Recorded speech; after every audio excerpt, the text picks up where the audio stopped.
Buenas tardes a todos. Sé que es una hora malísima, con lo cual vamos a tratar de hacer la presentación un poquito más amena y amable. Vamos a hablar del sector de la salud y el sector químico.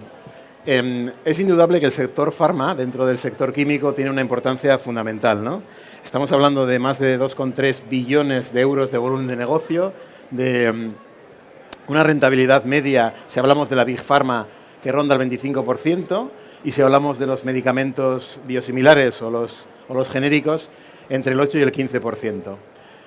Más allá de esta importancia económica, evidentemente todo lo que tiene que ver con ciencias de la salud tiene una importancia per se, ¿no? Porque evidentemente un bien superior es ciertamente nuestra salud, ¿no? Hoy quiero hablaros de unos medicamentos dentro del sector farma un poco especiales, ¿no? Unos medicamentos que no vais a encontrar en ninguna farmacia porque no son ni pastillas, ni ampollas, ni inyecciones, son gases. Y esa presentación precisamente hacen que sean tan singulares. De hecho, su prescripción o su dispensación solo vamos a encontrar en hospitales y también en domicilios, pero nunca en una oficina de farmacia. Y como es de rigor empezar por el principio, es una hora muy mala y creo que es mucho más o menos que os cuente una historia, pues quisiera contaros un poco la historia de cómo los gases empiezan a usarse en la medicina. El principio es el concepto, ¿no? El concepto de gas, que podemos pensar que es un concepto bastante nuevo, o bastante antiguo, perdón. La verdad es que es bastante nuevo. Hasta el año 1648 no se acuña esta palabra, gas, ¿no? Este alquimista holandés trabajaba con el estudio de la combustión y de las fermentaciones, y descubrió que se producía en esos procesos un aire que era distinto al normal, ¿no? Era CO2, evidentemente. Como quería identificarlo como algo distinto, decidió tomar esa palabra griega, que es caos, y de caos, y cambiamos en irlandés la K por la G, de gaos, acaba llegando a la palabra gas. A partir de entonces, todos los gases se llamarían de esta manera. El siglo XVIII es un siglo muy importante en el crecimiento de lo que es la química neumática, ¿no? Y empieza fundamentalmente a describir los elementos que conforman principalmente el aire. El nitrógeno se descubre en 1772 por este químico escocés, y el experimento que realiza es muy sencillo para aislar el nuevo componente, ¿no?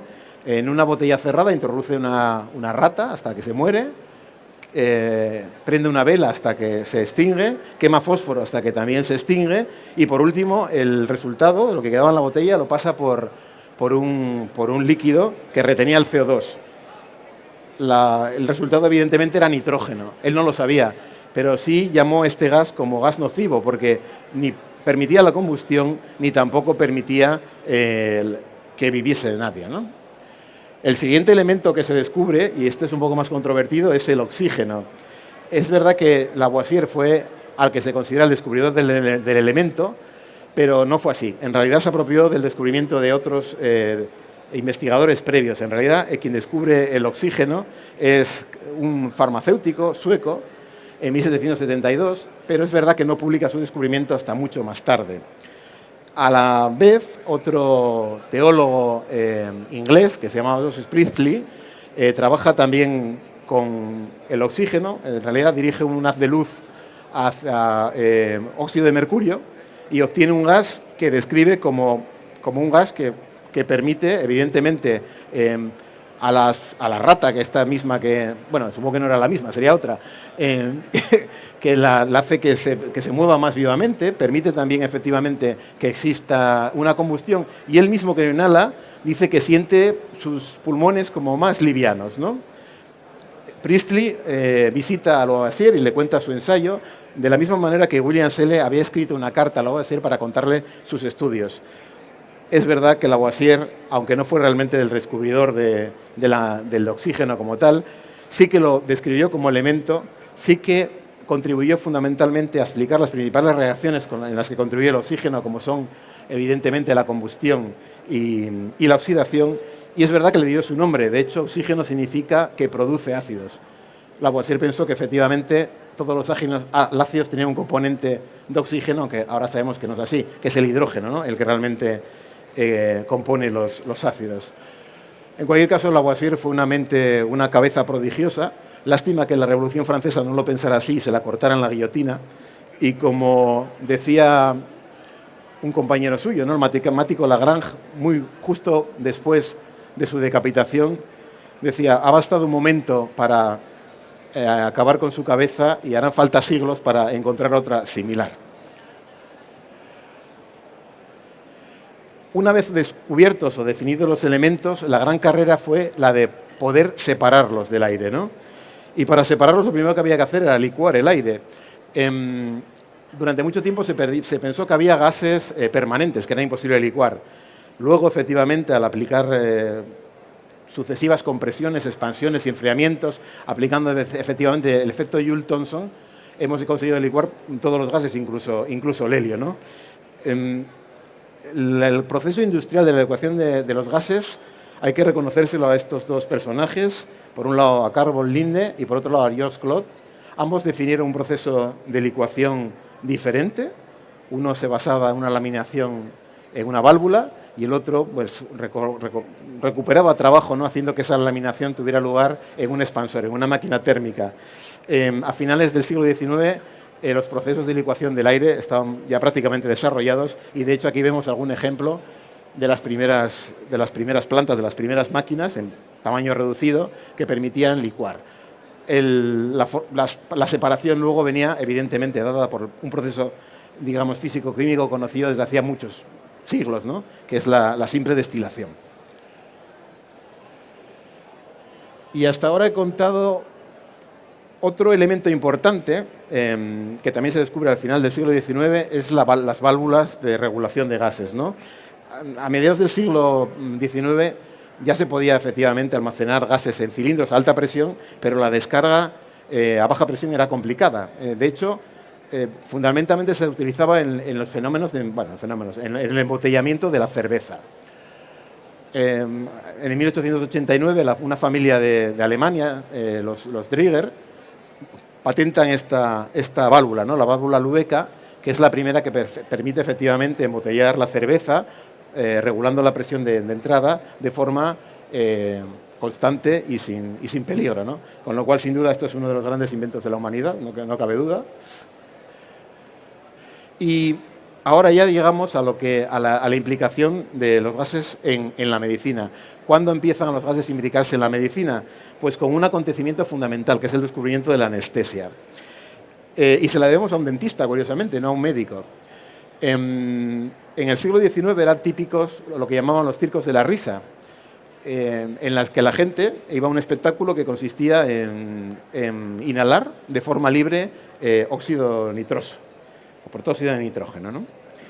Y bueno, Horace Wells, que era un dentista que vivía en Connecticut, decidió ir a uno de estos circos con su mujer y vio cómo en ese espectáculo uno de los participantes había golpeado terriblemente una pierna y aún así seguía danzando y divirtiéndose. Y dijo: ¡Eureka! Lo he encontrado. El gran problema que tenía él, efectivamente, era el dolor que sufrían en las extracciones sus pacientes, con lo cual decidió, digamos, que anestesiarse, usar el mismo óxido de nitroso, hacer que le extrajeran una muela y no sintió ningún dolor. Había nacido la anestesia. Lógicamente, él quiso poner en valor este descubrimiento en un foro mucho más académico y decidieron hacer lo mismo con un paciente en el Hospital General de Massachusetts, en Boston, que dependía de la Universidad de Harvard, y ese intento fue un desastre. El paciente gritó como un loco, no aceptaron con la anestesia, no dieron exactamente con la dosificación, con lo cual, pues lo trataron de charlatán, de pseudoterapia. Entró en una depresión enorme y al final acaba suicidándose. Curiosamente, no con protóxido, sino anestesiándose primero con cloroformo, con lo cual tampoco debía estar muy convencido de lo que había descubierto. Este es el inicio de cómo los gases empiezan a formar parte de la medicina. Y es un inicio muy importante, porque el siglo XIX es el gran siglo de la cirugía, porque se vencen los tres grandes problemas que tiene la cirugía, que son el dolor, con la anestesia, con la antisepsia y la asepsia se vence la infección, y el sangrado, la hemorragia con la hemostasia y luego más tarde con el descubrimiento de los grupos sanguíneos. A partir de ahí, la evolución del uso de gases en la medicina es exponencial.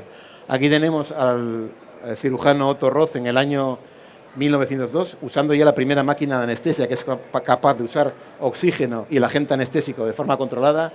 Esto que veis aquí es el primer respirador que permitía la resucitación mediante también una botella de oxígeno y de forma ambulante, ¿no? De forma portátil. La siguiente evolución de las máquinas de anestesia, el uso de los gases ya a partir de los años 50 en todos los centros sanitarios, primero en cilindros y luego en instalaciones como estas centralizadas. Y bueno, y al final lo que podemos ver hoy en día en cualquier hospital, donde los gases medicinales están disponibles y son prácticamente un uso estándar, ¿no?, de un fármaco. Hemos dicho que son los gases medicinales, porque hemos hablado de ellos y cómo han llegado a la medicina a través de la historia, pero no los hemos descrito, ¿no? ¿Cuáles son esos gases medicinales? Bueno, los gases medicinales se categorizan en tres clases fundamentales: los que son medicinas, que son medicamentos; los que son productos sanitarios; y los que no son nada, pero habitualmente suelen ser gases ultrapuros.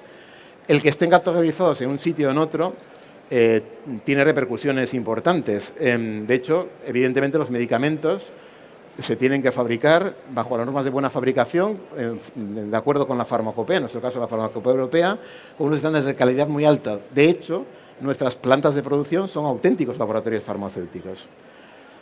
¿Por qué se clasifica en un grupo o en otro? En función de la indicación para la que estén prescritos. No voy a contar todos los gases medicinales, pero sí rápidamente un repaso por los más importantes. Sin duda el oxígeno. El oxígeno es un gas de indicación en todos los hospitales, incluso a nivel domiciliario. Es fundamental en todo lo que tiene que ver con enfermedades pulmonares, con ventilación mecánica, por supuesto con la anestesia, e incluso en otras terapias como pueden ser la medicina hiperbárica, que realmente es muy útil en todo lo que tiene que ver con fibromialgia, artrosis, artritis y otro tipo de padecimientos. En cuanto al nitrógeno, al ser un gas inerte, como en la industria se utiliza como gas de cero, gas motriz, para cromatografía también, y sin duda uno de los usos más interesantes es el que tiene que ver, por supuesto, con la crioterapia, cuando vamos al dermatólogo, pero también con la criopreservación. La criopreservación en la medicina actual es muy importante porque una parte importante de los nuevos fármacos que tiene que ver con las terapias avanzadas, terapias celulares y terapias tisulares, tienen que conservarse a estas temperaturas.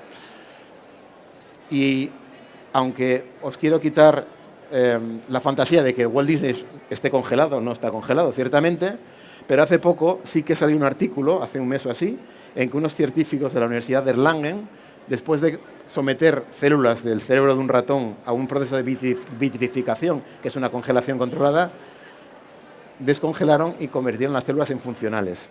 O sea, quiere decir que igual no estamos tan lejos de esa congelación de un cuerpo completo. En cuanto al óxido nitroso, desde su descubrimiento sigue usándose en anestesia y en sedación, también en procesos de criolación, y es cierto que hoy en día, bueno, hay un cierto reticencia a su uso por el gran efecto invernadero que produce. El aire medicinal, básicamente también en ventilación, como gas motriz, y el CO2, pues tiene una importancia muy importante en los procesos que tienen que ver con la fecundación in vitro, como gas de cultivo, pero también en lo que va a ser la nueva cirugía. Sabéis que la cirugía abierta cada vez se está reduciendo más. Se utiliza la cirugía percutánea, la laparoscopia, la endoscopia y, por supuesto, también los robots cirujanos, ¿no? En la medida que eso se incrementa, hace falta insuflar las cavidades internas para poder operar, ¿no? Y el CO2 pues es, sin duda, el gas de referencia. Bueno, contado esto, y como tenemos muy poco tiempo, yo solamente quería hacer aquí una consideración sobre lo que fue un antes y después del uso de los gases medicinales.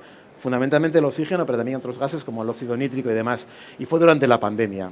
Es un tema que mentalmente yo creo que a nivel sociedad hemos medio olvidado, pero no lo debemos olvidar porque fue sin duda uno de los acontecimientos desde el punto de vista sanitario, bueno, por supuesto, más terribles, pero que también demostró la capacidad, ¿no?, de la humanidad en gran medida, ¿no?, en sobrevenirse a estos acontecimientos tan luctuosos, ¿no?